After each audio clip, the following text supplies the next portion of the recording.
নমস্কার বন্ধুরা, আজকে আমি বানাতে যাচ্ছি সেই সিংড়া যেটা খেলে আপনি বলবেন এটা তো দোকানের থেকেও বেশি ক্রিস্পি। তাই ভিডিওটা শেষ পর্যন্ত দেখুন, কারণ আজকে সিংড়ার রেসিপি একদম আলাদা। আমি অর্পিতা দে আর আপনারা দেখছেন এই কুকিং। নিয়ে নিচ্ছি ডো তৈরির উপকরণ।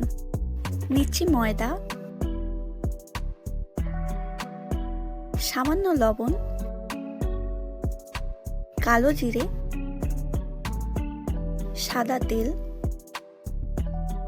ও পরিমাণ মতো জল। উপকরণ কম কিন্তু স্বাদ হবে একদম আলাদা ও সুস্বাদু। ময়দার সঙ্গে কালো জিরে, লবণ, তেল ভালো করে মিশিয়ে ময়ান তৈরি করতে হবে। সাথে দিয়ে দেবো বেকিং পাউডার ও বেকিং সোডা, এটাই সিংড়াকে ক্রিস্পি করে। ডোটি 10 মিনিট ঢেকে রেখে দিন। গোটা ধনে, গোটা জিরে ও